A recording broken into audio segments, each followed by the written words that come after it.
Hello everyone, I'm Rahul from Sun Valley School. Student, in this session we are going to discuss practice set number 20 of Arihant book for Jawahar Navodaya Vidyalaya entrance examination.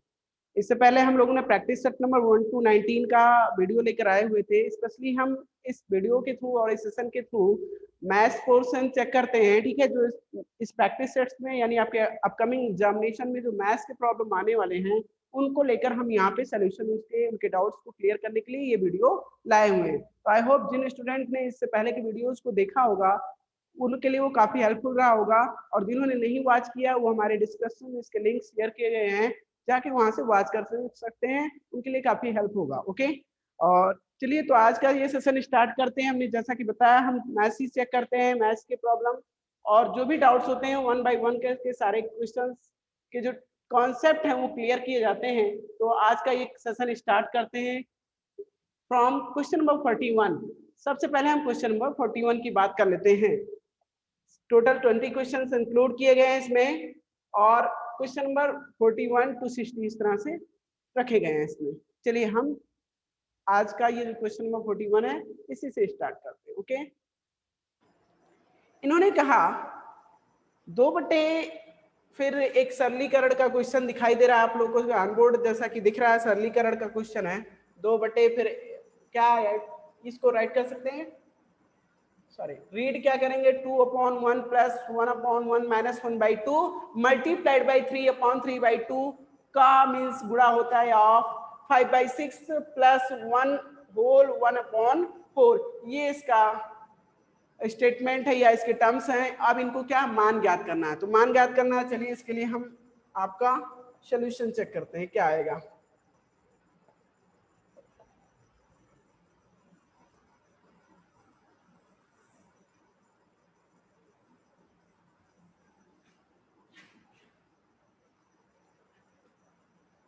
बात कर लेते हैं question की। चलिए 1 by 1 करके हम इसको solve करते हैं।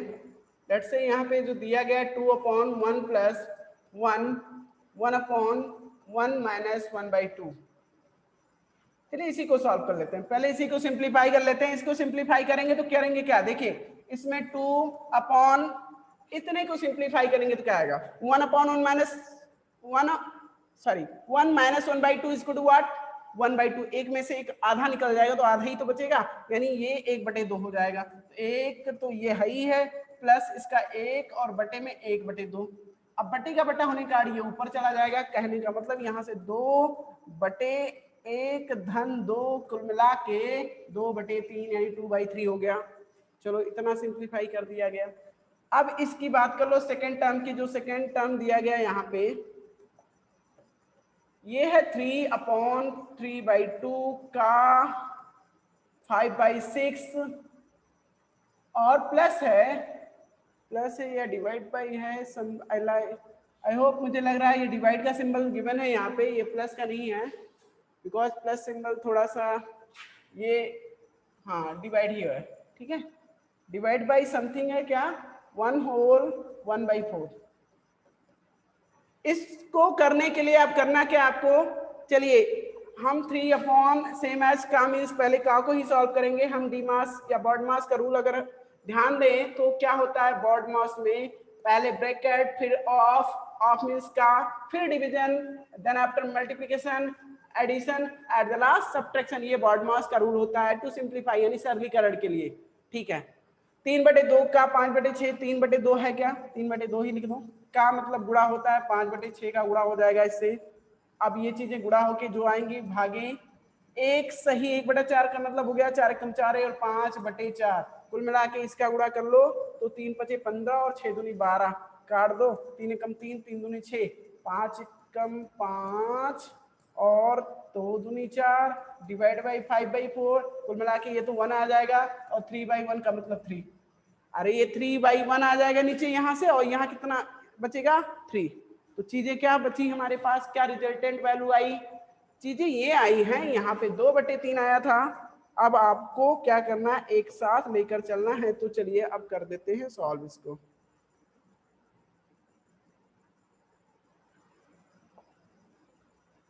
तीन यहाँ आ गया और 2/3 यहाँ आ गया, तो 2/3 गुणे 3 भाई 3 कैंसिल हो गया तो कितना बचेगा 2। क्या कोई ऐसा ऑप्शन मैच कर रहा है? आपने आफ्टर सिंप्लीफिकेशन यानी सिंपलेस्ट फॉर्म में इसको जब सॉल्व किया गया तो आंसर क्या आ गया 2। कौन सा ऑप्शन मैच कर रहा है exactly? Option number D. I hope point clear हो गया होगा। ओके हमने क्या किया, जो जैसा कॉन्सेप्ट मतलब जैसा यहाँ पे बेस था, जिस टाइप का मतलब ऑपरेशंस के साथ जो भी बेस था क्वेश्चन, उसी को उसके अलॉन्ग सॉल्व कर लिया गया बस, और कुछ नहीं। एडिशनल इसमें कोई कॉन्सेप्ट नहीं यूज किया गया है। ठीक है, रूल क्या लगाया गया है? बॉड मास। बात समझ में आ गई? चलिए नेक्स्ट पॉइंट की बात कर लेते हैं। आपका क्वेश्चन नंबर नेक्स्ट यानी 42 की बात कर ले तो इसमें दिया गया एक आयताकार पानी की टंकी 5 मीटर ऊंची, 3 मीटर लंबी और 2 मीटर चौड़ी है, तो इसमें कितने लीटर पानी भरा जा सकता है? ठीक है, कितने लीटर पानी भरा जा सकता है ये जानने के लिए इसको हम सॉल्व करेंगे। नहीं, कितने लीटर पानी भरा जा सकता है ये जानने के लिए क्या करोगे, इसका आप वॉल्यूम निकालोगे, टैंक का वॉल्यूम। और वो जो टैंक है कैसा है? आयताकार पानी की टंकी, यानी कि आयताकार कह रहा है इसका मतलब घनाभाकार है। टंकी कैसा है? घनाभाकार है। तो घनाभाकार टैंक का आयतन निकाल लेते हैं, कितना पानी इसमें भरा जा सकता है। भाई घनाभाकार टैंक का आयतन, घनाभाकार टैंक का आयतन जो होता है यानी वॉल्यूम ऑफ क्यूबाइड क्या होता है? LBH, जहां पे L होता है लेंथ यानी लंबाई, B होता है विड्थ यानी चौड़ाई, और H होता है ऊंचाई यानी हाइट। तो इसकी जो ऊंचाई दी गई है, इसमें क्या दिया गया है? 5 मीटर इसकी ऊंचाई दी गई है, यानी H इक्वल टू दिया है 5 मीटर। 3 मीटर लंबी है यानी L इक्वल टू 3 मीटर है टैंक, और 2 मीटर चौड़ी या B इक्वल टू 2 मीटर है। ये इसके डायमेंशंस दिए गए हैं, यानी लंबाई, चौड़ाई और ऊंचाई दी गई है। अब टैंक के आयतन की बात करो तो LBH, लंबाई गुणे चौड़ाई गुणे ऊंचाई, यही होता है। तो लंबाई कितनी, कुछ भी हो, लंबाई कितनी है? 3 मीटर, चौड़ाई है 2, ऊंचाई है 5, कुल मिला के 3 दूनी 6 पंचे 30 वर्ग मीटर, सॉरी वर्ग मीटर नहीं, घन मीटर। मीटर का मीटर कितना हो जाएगा? मीटर क्यूब हो जाएगा, 3 बार मीटर हो जाएगा ना, तो 30 घन मीटर, यानी ये इसका आयतन आ गया। आयताकार टैंक का आयतन आपने निकाला 30 घन मीटर। हमें लेकिन जो आयतन निकाला नहीं, कितने लीटर पानी भरा जा सकता है, ये इन्होंने लीटर में आज किया। किसमें पूछा है? लीटर में। तो ये तो हमारा घन मीटर में आ गया। एक चीज बता देना चाह रहा हूं आपको कि 1 घन मीटर जो होता है वो 1000 लीटर के बराबर होता है। यानी अगर किसी टैंक के जो कैपेसिटी 1 मीटर क्यूब है, तो इसका मतलब 1000 लीटर पानी उसमें आएगा, या कुछ भी लिक्विड जो भी भरा जाएगा 1000 लीटर आ सकता है अप्रोक्सीमेट। ठीक है, तो यहाँ पे आप क्या करोगे? सेम एज अगर 1 मीटर क्यूब में 1000 लीटर होता है, तो 30 मीटर क्यूब में कितने लीटर? तो 1000 से यहाँ गुणा कर देंगे, ये लीटर हो जाएगा। और इस तरह से 30 गुणे 1000 यानी 30,000 हो जाएगा। और क्या? 30,000 लीटर पानी भरा जा सकता है उसमें। कितने लीटर पानी भरा जा सकता है? 30,000 लीटर। कौन सा ऑप्शन करेक्ट है? Option number B. ओके, तो आई होप ये भी क्लियर हो गया होगा। चलिए अब हम नेक्स्ट क्वेश्चन की बात करते हैं।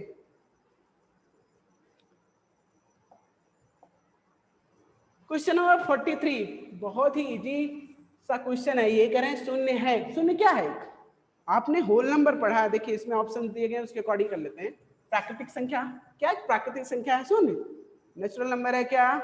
नहीं, नेचुरल नंबर स्टार्ट कहाँ से होता है? 1, स्टार्ट फ्रॉम 1, यानी ऑल काउंटिंग नंबर, जो जितने भी गिनने वाले जो नंबर्स होते हैं 1 2 3 4 5 6, ये सारी प्राकृतिक संख्याएं, तो जीरो तो नहीं आता उसमें। पूर्ण संख्या है? हाँ सर, ये तो सही है, होल नंबर होता है। जीरो क्या होता है? एक होल नंबर होता है, क्योंकि जीरो से ही स्टार्ट होता है। जो होल नंबर होता है वो जीरो से ही स्टार्ट होता है। ऐसा ही रिप्रेजेंट किया जाता है, W equal to 0 1 2 3 dot dot so on, यानी सारे होल नंबर्स होते हैं। जीरो भी आता है उसमें, तो धनात्मक पूर्णांक है नहीं, ना तो जीरो प्लस होता है ना तो माइनस होता है। Zero is neither positive nor negative. तो कहने का मतलब कौन सा ऑप्शन इसमें करेक्ट होगा? Which option is correct? Option number B. Zero एक पूर्ण संख्या है, शून्य एक पूर्ण संख्या। बात समझ में आ गई? ओके, चलिए नेक्स्ट पॉइंट की बात करते हैं। इन्होंने कहा क्वेश्चन नंबर 44, यदि किसी संख्या उसके 3/5 भाग का अंतर 40 है तो संख्या ज्ञात कीजिए।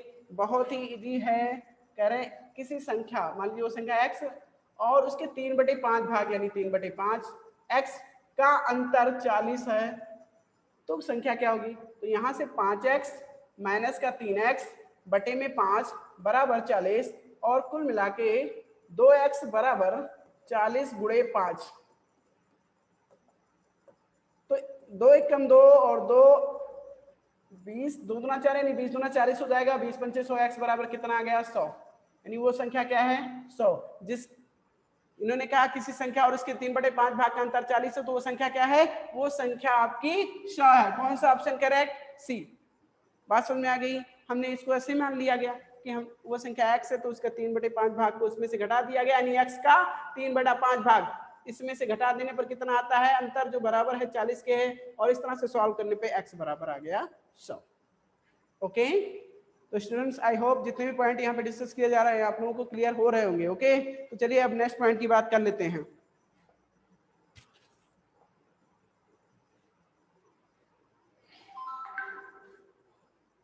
इन्होंने कहा क्वेश्चन नंबर 44 अभी मैंने क्लियर किया, आप बात कर लें क्वेश्चन नंबर 45 की। संख्या जो भी दी गई है, क्या दिया गया है? 3,29,075 में 7 के स्थानीय मान और जातीय मान में अंतर है, यानी प्लेस वैल्यू और फेस वैल्यू की बात करते हैं। तो एक चीज तो क्लियर है, चलिए संख्या राइट कर लेते हैं पहले। 329,075। अब इसमें इसकी प्लेस वैल्यू और फेस वैल्यू का अंतर यानी डिफरेंस निकालना है। तो ठीक है, फेस वैल्यू और प्लेस वैल्यू का डिफरेंस देखो कैसे, यहाँ पे 7 है। इस 7 का अगर हम फेस वैल्यू की बात करें तो फेस वैल्यू कितना होगा? यानी जातीय मान। भाई फेस वैल्यू जो होता है वो किसी भी डिजिट का वो डिजिट इटसेल्फ होता है, यानी नंबर वो डिजिट स्वयं होता है फेस वैल्यू। जातीय मान इसका मतलब नहीं है 7 का 7 ही होगा। हाँ, प्लेस वैल्यू डिफर हो जाता है अकॉर्डिंग टू द प्लेस, वो अलग हो जाता है, जिस प्लेस पे होगा उसके अकॉर्डिंग आता है। ये टेंस प्लेस पे है। कौन से प्लेस पे है? टेंस प्लेस पे, यानी 10 दहाई अंक पे है, तो इसका मतलब इसका प्लेस वैल्यू 70 हो जाएगा। 7 गुणे 10, 7 मल्टीप्लाइड बाई 10, 70। अंतर की बात कर लो डिफरेंस की, तो डिफरेंस कितना? डिफरेंस की बात कर लो तो 70 में से 7 घटा दो, कुल मिला के यहाँ से 63, यानी 63 का अंतर है। कितने का अंतर? 63 का। कौन सा option correct? Option number D. बहुत ही सही आप लोगों ने कर दिया। ठीक है, ऑप्शन नंबर डी। ओके, चलिए नेक्स्ट पॉइंट की बात करें। आई होप ये भी क्लियर हो गया होगा। नेक्स्ट पॉइंट की बात कर लें, बहुत ही इजी होते हैं, थोड़ा सा पेशेंस रखना, सारे क्वेश्चन ऐसे फटाफट होते जाएंगे, आप लोग भी कर लेंगे। ठीक है,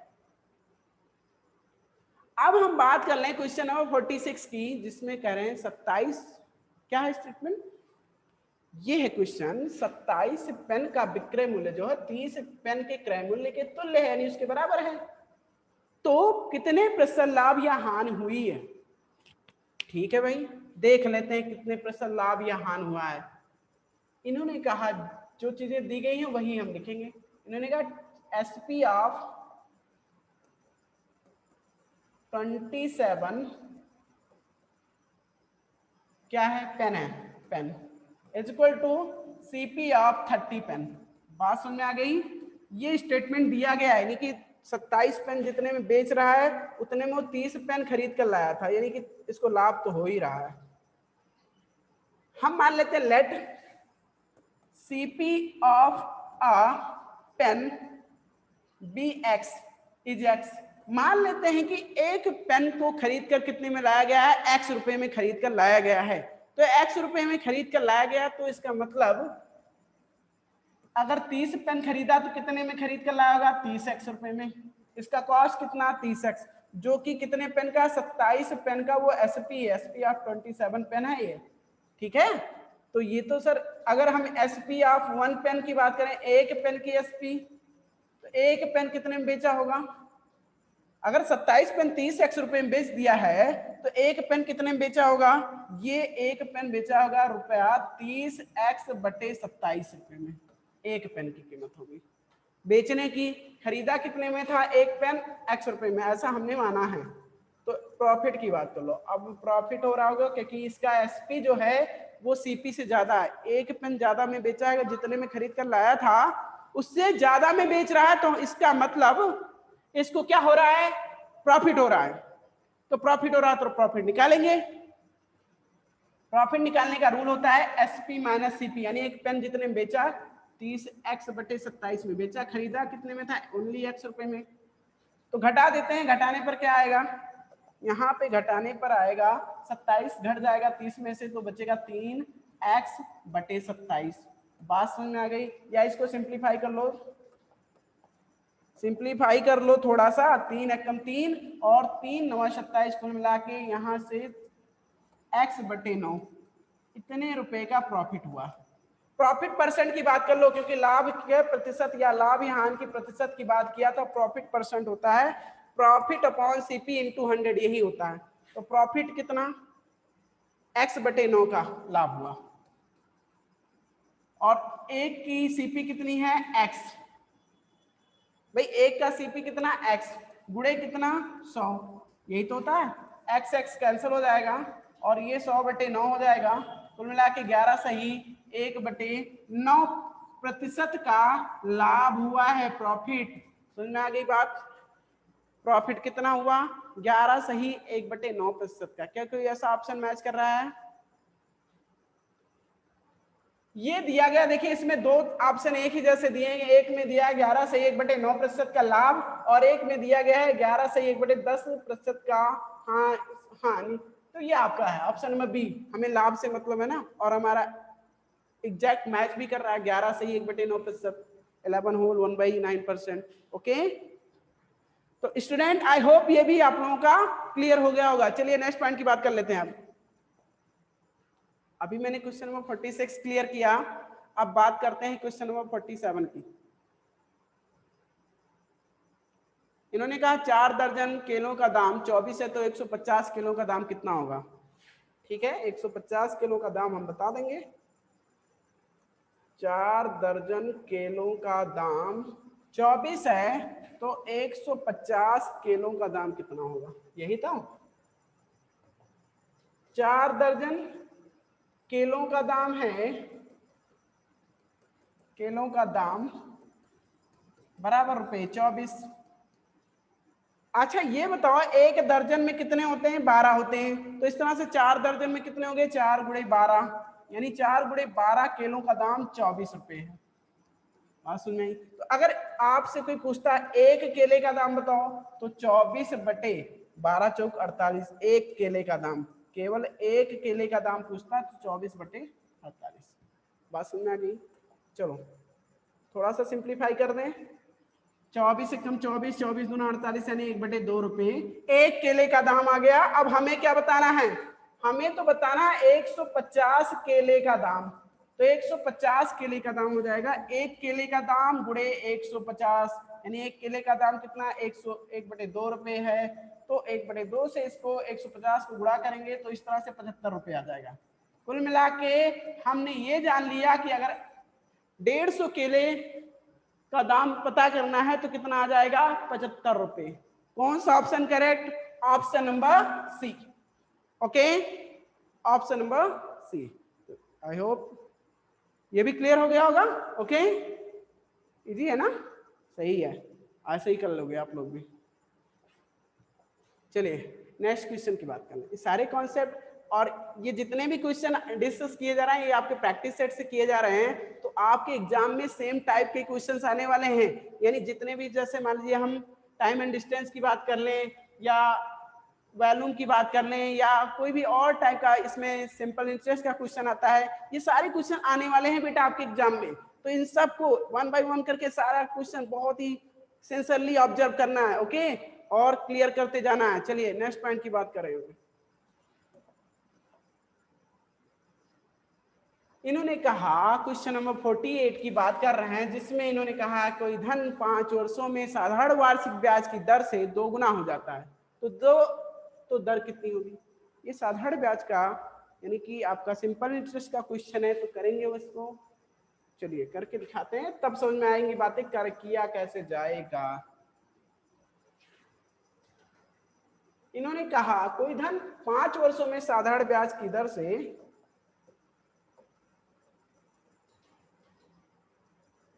दोगुना हो जाता है। तो पहले मान लेते हैं कि प्रिंसिपल x था और अकॉर्डिंग टू द क्वेश्चन वो दोगुना हो जाता है, अमाउंट कितना 2x हो जाता है कितने टाइम में, यही तो बताना है।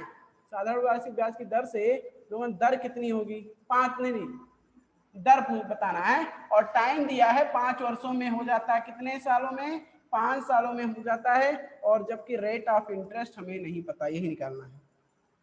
चलो, ऐसे में आप जानते हो कि अगर एसआई की बात कर लें तो एसआई इक्वल टू होता है, सिंपल इंटरेस्ट इक्वल टू होता है अमाउंट माइनस प्रिंसिपल, कहने का मिश्र धन माइनस मूलधन। ये प्रिंसिपल क्या होता है, मूलधन।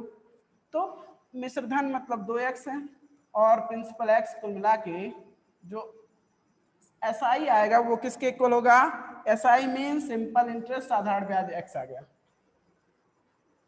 एसआई का सेकंड फार्मूला आप जानते हो, SI equal to P R T, या जो आप टाइम के लिए डायरेक्ट फार्मूला, टाइम नहीं आर के लिए ना, क्या निकालना है, दर निकालना है ना। तो दर के लिए जो डायरेक्ट फार्मूला होता है क्या होता है, SI into 100 by principal into time, यही तो होता है। चलो, ये कितना x गुड़े 100 और प्रिंसिपल कितना x गुड़े 5, समय कितना दिया था, 5 वर्ष। और इस तरह से आप काटोगे तो x कैंसल और 5 कम 5 20 25 100, इस तरह से कितना आ गया, 20% दर आ गया। कितना आ गया, 20%। बात समझ में आ गई।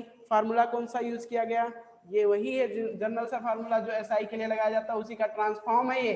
क्या, SI equal to P R T divide by 100, इसको मैंने डायरेक्ट आर के लिए लगा दिया। बात समझ में आ गई। ओके, आई होप ये भी क्लियर हो गया होगा, है ना, सही है ना, इजी था, कोई इतना टफ तो है नहीं, केवल कॉन्सेप्ट क्लियर होने चाहिए, कुछ नहीं होता, हलवा होता है, क्या हलवा है ना। चलिए नेक्स्ट क्वेश्चन की बात कर लें।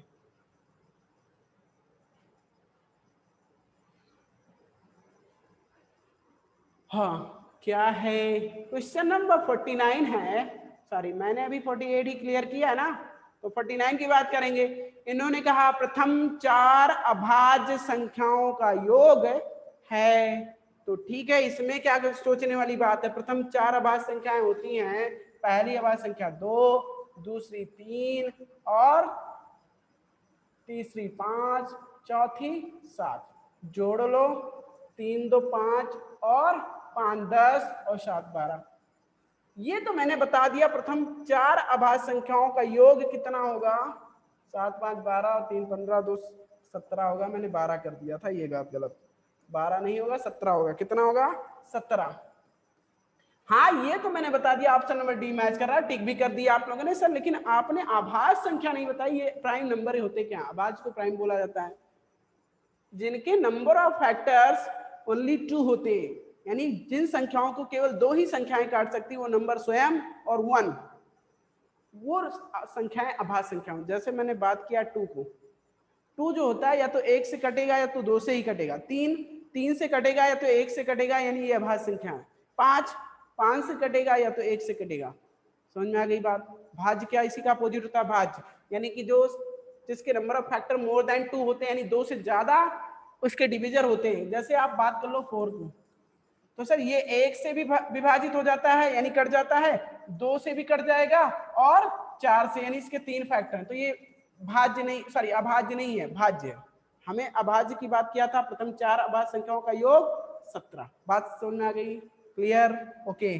चलिए नेक्स्ट क्वेश्चन की बात करते हैं। अब हम बात करेंगे क्वेश्चन नंबर 50 की, जिसमें कह रहा है एक विद्यालय में 70% लड़के हैं, यदि लड़कियों की संख्या 756 है तो लड़कों की संख्या कितनी है। भाई आप तो ये क्लियर है कि 70% लड़के हैं तो लड़कियां कितने प्रतिशत है, यही बता दो, पहले परसेंटेज में ही बता दो। अगर 70% लड़के हैं 70%,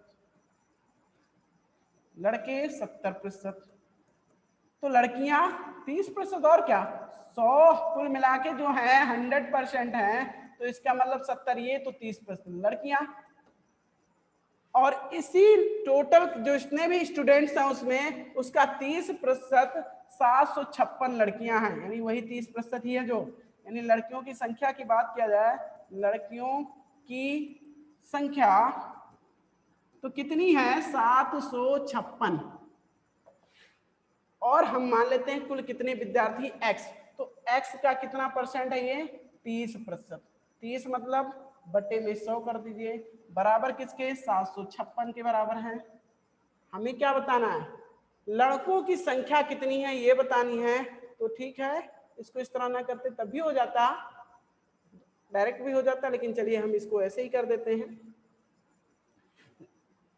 अभी करना क्या, 0 0 कैंसिल हो गया, यहां से ये 0 0 कैंसिल हो गया, ये 10 आपका जाके इसके साथ गुणा हो जाएगा और 3 भाग में आ जाएगा। 756 गुणे 10 बटे में 3, 3 से इसको भाग दे देंगे, 3 दूनी 6, उसके बाद यहाँ से 15, 3 पचे 15, 3 दूनी 6 और 252 गुणे 10 यानी 2520। इतने ही संख्या आ गई विद्यार्थियों की कुल, यानी उसमें लड़के और लड़कियां मिलाकर 2520।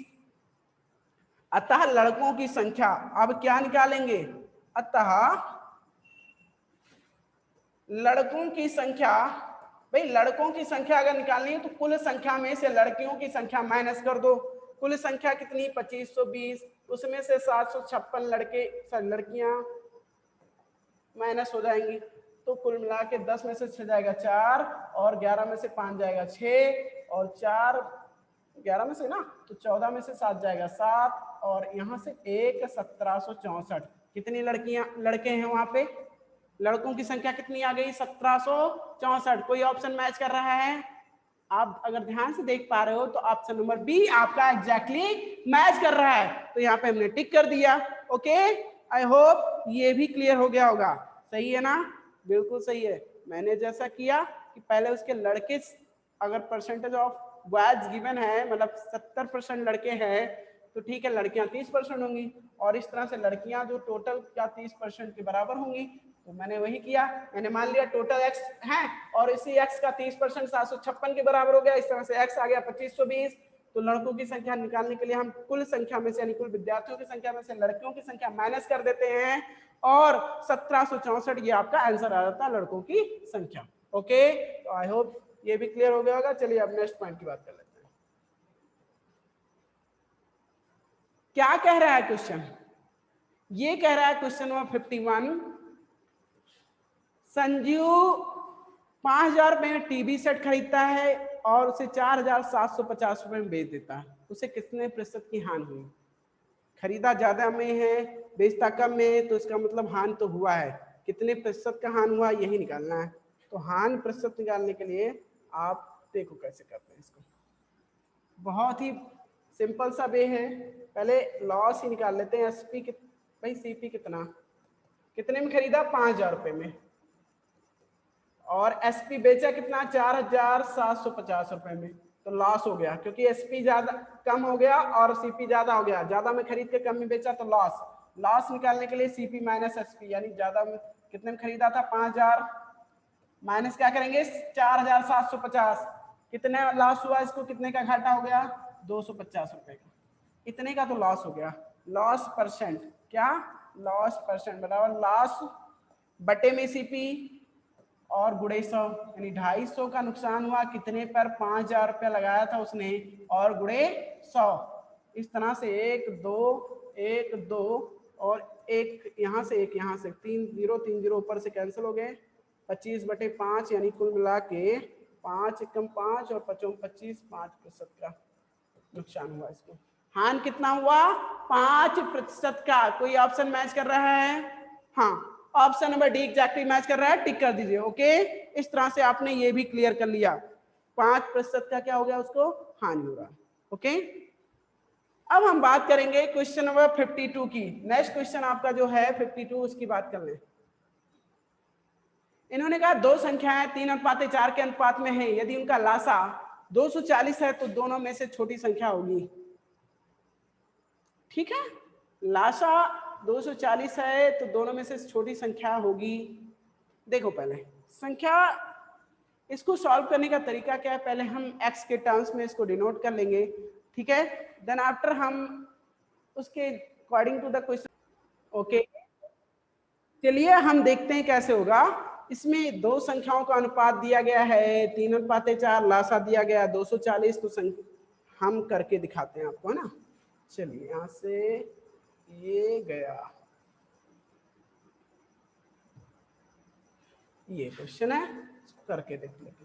इन्होंने कहा संख्याओं का अनुपात दिया गया है, संख्याओं का अनुपात कितना 3:4, 3:4। संख्याएं क्या क्या हो जाएंगी, संख्याएं हो जाएंगी संख्याएं 3x और 4x हो जाएंगे, कितना x के टर्म्स में, सही है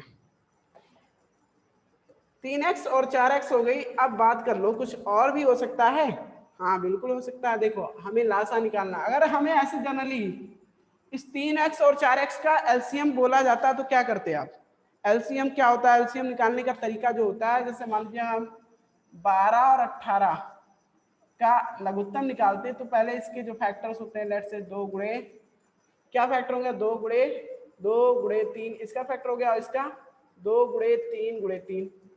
तो लघुत्तम यानी कि एलसीएम निकालने का तरीका होता है, जो कॉमन फैक्टर है उसको तो कॉमन ही करेंगे, उसको तो राइट ही करेंगे, जो नॉन कॉमन फैक्टर उनका भी मल्टीप्लाई करते हैं। जैसे इसमें ये तो कॉमन हो गया, ये 2 और ये 3 कॉमन है तो ये कॉमन हो गया। सर ये 2 लेफ्ट हो रहा है और ये वाला 3 फैक्टर, जो यहाँ पे ये दोनों फैक्टर छूट रहे थे तो इनको भी साथ में गुणा किया जाता है तो लघुत्तम आ जाता है, यानी 3 दूनी 6 दूनी 12 3 36, इसका लघुत्तम हो जाएगा एलसीएम 18 और 12। सेम है, अगर 3x और 4x का लघुत्तम निकालना है तो क्या करोगे, जो कॉमन है वो तो लिखेंगे और उसके बाद जो नहीं कॉमन है उसको भी मल्टीप्लाई करेंगे। तो कॉमन x है, दोनों में x पाया जा रहा है तो x तो फैक्टर आ जाएगा। दूसरी चीज ये 3 है ये 4 है, दोनों को प्राइम नंबर है तो इनका प्रोडक्ट ही होगा और कुछ है नहीं इसमें कॉमन, तो 3 गुणे x गुणे 4 कुल मिला के 12x इसके बराबर हो गया। लघुत्तम एलसीएम जो आया वो 12x के बराबर आ गया। लेकिन उन्होंने कहा है उनका लासा 240 है, यानी दिया है इन्होंने 240 लासा, तो 12x बराबर 240 कर देंगे। अब x की बात कर लो, 12 एक कम 12, 12 दूना 24, यानी x बराबर 20 आ गया।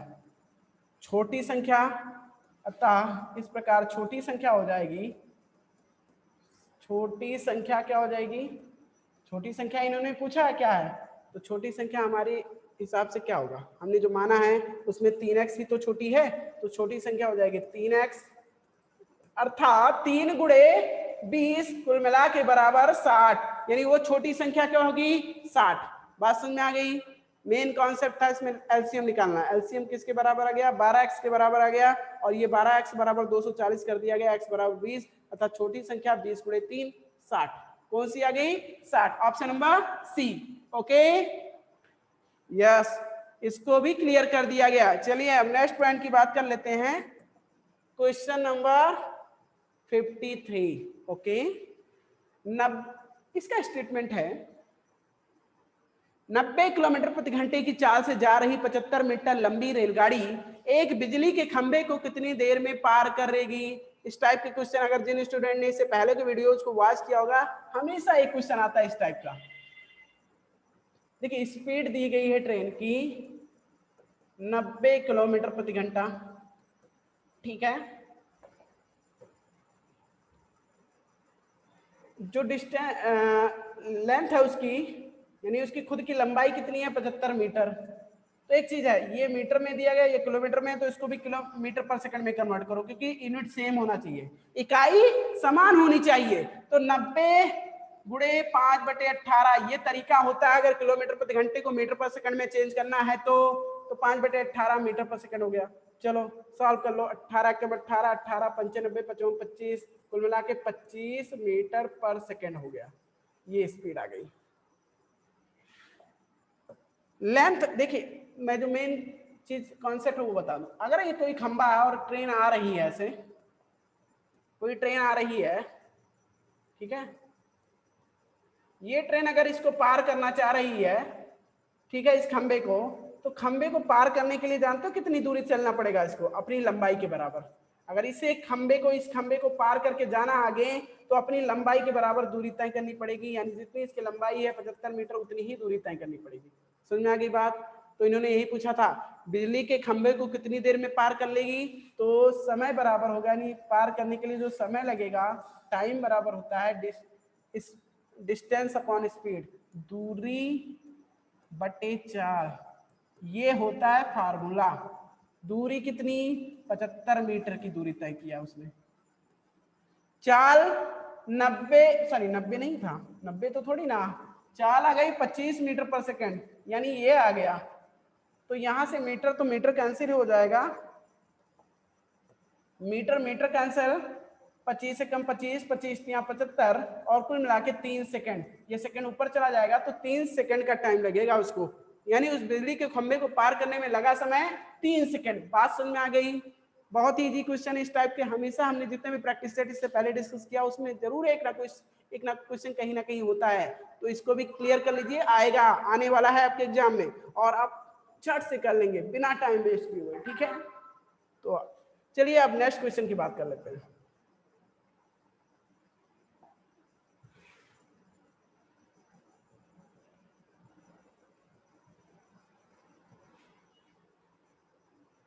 इन्होंने कहा मैं प्रश्न चिन्ह के स्थान पर लगभग मान क्या आएगा। ये क्वेश्चन दिया गया है, इसमें प्रश्न चिन्ह का मान पूछा गया है। तो ठीक है, हम प्रश्न चिन्ह के लिए इसको सॉल्व करेंगे।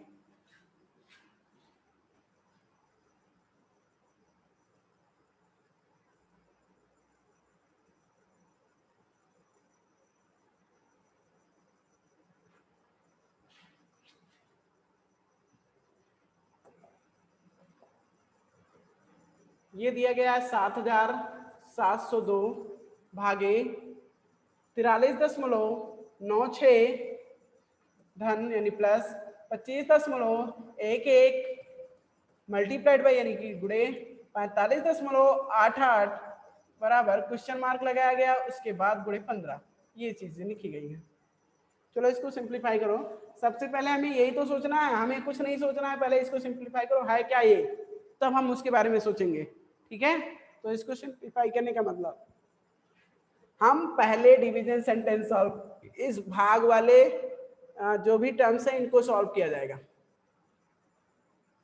तो ठीक है, आप अलग से भाग दे दो, ये तरीका बेहतर है। हम यहाँ ना भाग करके कहीं इसको साइड में भाग दे कर देख लेते कितना आता है।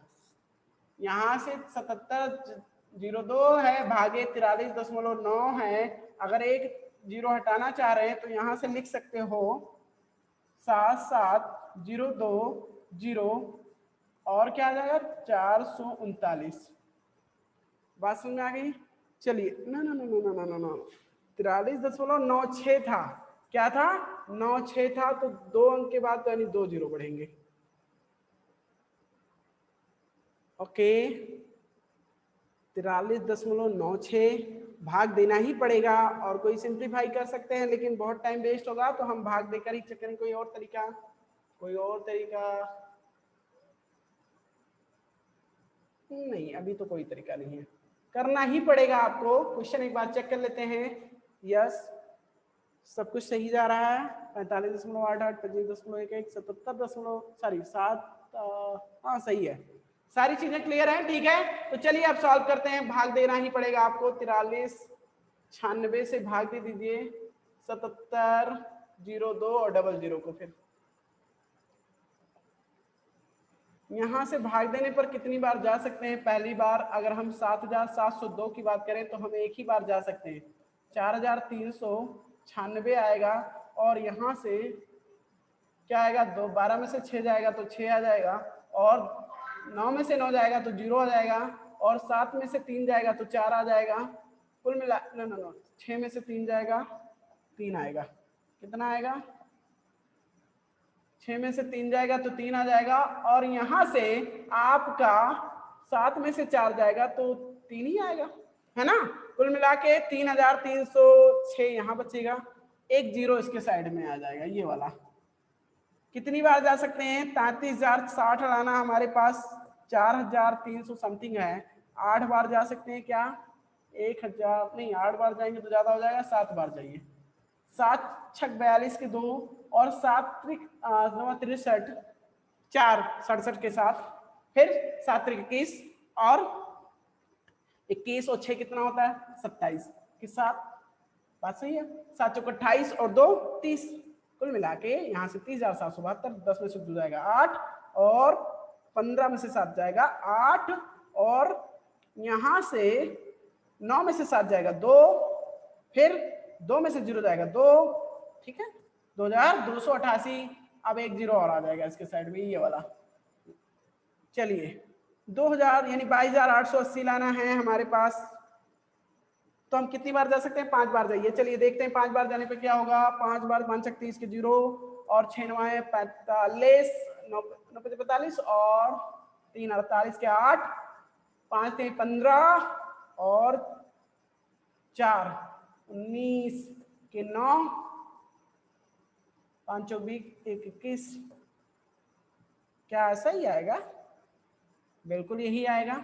तो क्या हम लोगों ने कुछ रॉन्ग तो नहीं किया है? देख लेते हैं सब्ट्रैक्शन। 10 में से 2 जाएगा 8 और यहाँ से बचा 5 15 5 7 जाएगा 8 ही होगा। उसके बाद 9 9 में से 7 जाएगा 2 आएगा, यहाँ बचेगा 2 2 में से 0 जाएगा 2 आएगा। ठीक है, तो 2 22,880 आ गया। ठीक है, अब 0 8 में से 8 जाएगा 0, 18 में से 9 जाएगा 9 और यहां से फिर 1 में से 1 जाएगा 0, 2 में से यानी सारी चीजें कैंसिल। 900 कितनी बार जा सकते हैं? 1 0 और बढ़ा देंगे तो 43,000 सॉरी 9,000 लाना है तो 2 बार तो जाएंगे ही, दशमलव लगा के 2 बार जाएंगे। फिर कितना आएगा? 6 दूनी 12 के 2 और 9 दूनी 18 1 19 3 दूनी 6 1 7 और 4 दूनी 8 8 क्या आएगा? 10 में से तो जाएगा 8 और यहाँ से कुल मिला के कुछ रॉन्ग हुआ तभी ये कैलकुलेशन थोड़ा इतना लेंदी जा रहा है। चलिए चेक कर लेते हैं फिर से, है ना? लग रहा है तो ऐसा करने पे क्योंकि बहुत टाइम ले रहा है ये क्वेश्चन, तो इसको फिर से चेक करते हैं।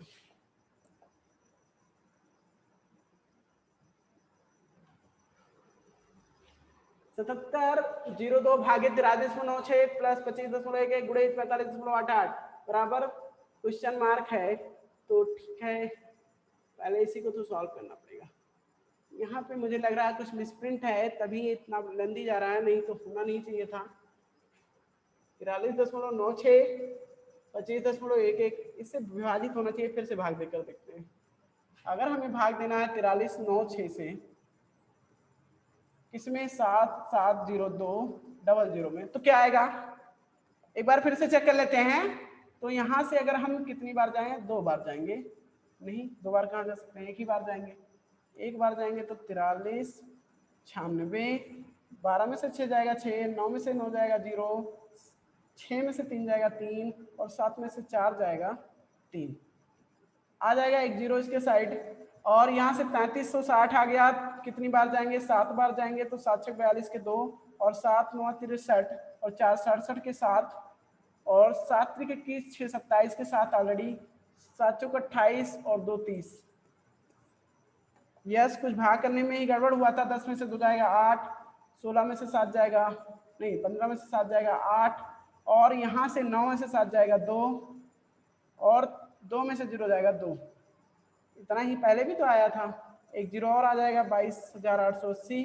कितनी बार जा सकते हैं? 5 बार जाएंगे तो 6 पंचे 30 के 0 और 6 पंचे 30 और उसके बाद 9 पंचे 45 और 3 48 के 8 3 पंचे 15 4 19 के 9 5 चौक 20 और 21। यहाँ से 0 8 में से 8 जाएगा 0, 18 में से 9 जाएगा 9 और 1 0 9 1 नहीं 900 केवल। फिर दशमलव लगा देंगे तो यहाँ से 9000 हो जाएगा और कुल मिला के फिर कितनी बार जा सकते हैं? 2 बार जाएंगे। तो इस तरह से मुझे नहीं लग रहा ये कटेगा। थोड़ा सा एक कैलकुलेशन ही लंदी है, डिवाइड नहीं हो रहा है। आई होप कुछ इसमें मिसप्रिंट हुआ है। ठीक है, चेक कर लेंगे इसको। अगर कोई पॉइंट में मिस हुआ है तो हम देख लेंगे, उसको नेक्स्ट क्लास में क्लियर कर दिया जाएगा। ओके, तो चलिए हम नेक्स्ट क्वेश्चन की बात करते हैं। बिकॉज ये डिवाइड नहीं हो पा रहा है एग्जैक्टली, और ये डिवाइड नहीं होगा तो इसको हम एग्जैक्ट कैलकुलेट नहीं कर सकते। जो एग्जैक्ट वैल्यू आ रही है नहीं आएगा। ओके, हम करके देखेंगे तो हो नहीं पाएगा। तो ऐसे में अभी चलिए एक और, हमने एक ही डिजिट अभी ट्राई किया, चलिए एक बार और ट्राई कर लेते हैं। लेट्स से 2 पर 10 जाएंगे तो आएगा 6 2 12 एंड 9 2 18 to 8 119 हो जाएगा और 3 2 6 1 7 एंड 4 2 8 तो 8 ही होगा। इस तरह से 10 में 2 आ जाएगा तो 9 में 9 जाएगा 0 9 7 2 और यहाँ से आ जाएगा 8। कुल मिला के ये स्टार्टिंग में 2080 यानी अब आ रहा है ये, एक जीरो और बढ़ा दीजिए, कितने टाइम जा सकते हैं? तो फिर वही बात फंस जाती है, 4 टाइम जाएंगे और इस तरह से कैलकुलेशन बढ़ता जाएगा, क्लियर नहीं हो पाएगा। तो आई होप ये प्रॉब्लम ही आपका थोड़ा सा कहीं से मिसमैच हुआ है, इस वजह से दिक्कत हो रही है। चलिए नेक्स्ट क्वेश्चन की बात करते हैं। ध्वनि की चाल 330 मीटर पर सेकेंड है। यदि बादल की गर्जना बिजली के चमकने के 10 सेकंड बाद आती है तो बिजली बादल कितनी दूर पर है? ये क्वेश्चन नंबर 55 का स्टेटमेंट है। ध्वनि की चाल दी गई है, चाल किसकी है? ध्वनि की 330 मीटर पर सेकेंड, ठीक है। अब इन्होंने कहा अगर 10 सेकंड बाद आती है तो बादल कितनी दूरी पर है, और समय लिया इसने, गर्जना यानी उस ध्वनि को आने में लगा समय है 10 सेकंड। तो दूरी यानी दूरी बराबर होता है, क्या होता है? चाल गुणे समय, चाल गुणे समय, दूरी बराबर यानी distance equal to speed into time. तो स्पीड कितना? 330 मीटर पर सेकेंड है, यहाँ भी यूनिट सेम है तो सही है। अब समय कितना? 10 सेकेंड का, कुल मिला के 3300 मीटर, या इसको 3 किलोमीटर में पूछ रहे होंगे तो 3.3 किलोमीटर, ये मीटर में था, ये 3.3 किलोमीटर। कोई ऑप्शन मैच कर रहा है? Option number C exactly match कर रहा है, टिक कर दीजिए। ओके, इस तरह से आपने इसको सॉल्व कर लिया, क्लियर कर दिया ये पॉइंट। ओके, अब हम बात करेंगे नेक्स्ट क्वेश्चन की। ये क्या सिंपल सा क्वेश्चन था, दूरी और चाल, दूरी समय के पर बेस्ड था, और सारे फार्मूले आप लोगों को क्लियर हैं। दूरी बराबर होता है चाल गुणे समय, अगर समय बराबर पूछता है तो चाल बटे दूरी बटे चाल, और चाल बराबर पूछता है तो दूरी बटे समय। इस तरह से हम डिफाइन कर देते हैं। बात करें क्वेश्चन नंबर 56 की। क्या दिया गया है? दिया ये गया है दो संख्याओं का महत्तम समापवर्तक तथा लघुत्तम समापवर्तक क्रमशः 8 और 48 है। इनमें से एक संख्या 24 है तो दूसरी संख्या क्या होगी? आपने पढ़ा है px इंटू qx, यानी ये वो दो संख्याएं हैं, बराबर क्या होता है?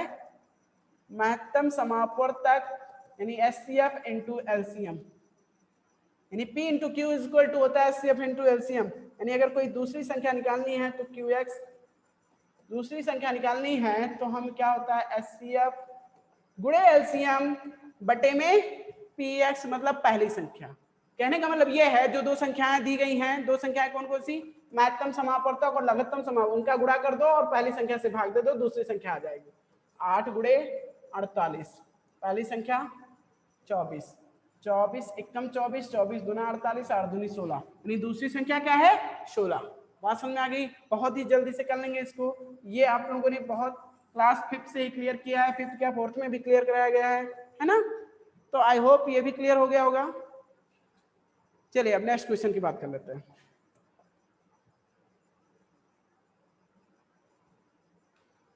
चार सौ 37 के अभाज्य गुणनखंड हैं। कितने इसके अभाज्य गुणनखंड हैं? तो ये जानने के लिए आपको इसको काटना होगा। 437 किसी से कटेगा क्या? क्या किसी संख्या से कटेगा? इसका प्राइम फैक्टर चेक करना है ना। देखिए ये 2 से कटेगा नहीं, 3 से कटेगा, 7 3 10 4 14 नहीं, 4 से नहीं कटेगा, 5 से तो कटेगा ही नहीं, 6 से भी नहीं कटेगा, 7 से देखते हैं, 7 6 42 17 नहीं कटेगा, 9 से नहीं, सॉरी 11 से, अब किसी प्राइम नंबर से ही कटेगा। चलो 11 से चेक करो, 11 3 33, फिर बचेगा 10 से 107 नहीं कटेगा, 13 से 13 3 39, 4 से 47 नहीं कटेगा, 17 से गुना 34 9 97 नहीं कटेगा, 19 गुना 38 और यहाँ से 5 57 19 से कटेगा। कितना? 19 से काटोगे तो 19 गुना 38, उसके बाद आएगा यहाँ 5 से 57, 19 3 57 और दूसरा आ जाएगा 23। कुल मिला के इसके दो फैक्टर आ गए 19 और 23। बात समझ में आ गई? इसके कितने अभाज्य गुणनखंड हैं? दो अभाज्य गुणनखंड है। इन्होंने यही पूछा था कितने अभाज्य गुणनखंड है, तो ऑप्शन नंबर सी यहाँ पे दिखाया गया है 2, तो इसी को टिक कर देंगे बिकॉज ये हमारा करेक्ट ऑप्शन है। ओके तो ओके स्टूडेंट, चलिए अब नेक्स्ट क्वेश्चन की बात कर लेते हैं। क्वेश्चन नंबर 58, इसमें क्या दिया गया है? 1 सेकंड 1 मिनट का कौन सा दशमलव है? हाँ 1 सेकंड 1 मिनट का कौन सा दशमलव है? तो 1 सेकंड बटे में 1 मिनट, यही तो पूछा गया है। यानी कौन सा भाग है? तो 1 सेकंड बटे में 1 मिनट, यानी अब 1 सेकंड तो सेकंड में ही रहेगा, इस मिनट को सेकंड में चेंज कर देंगे तो 60 सेकंड। अब दशमलव में पूछा गया है तो दशमलव में जानने के लिए अब भाग करना होगा किससे? 60 से 1 को। एक बार 0 दशमलव लगाएंगे 0 आ जाएगा, फिर 0 बार जाएंगे 100 हो जाएगा। कितनी बार जाएंगे? 1 बार जाएंगे।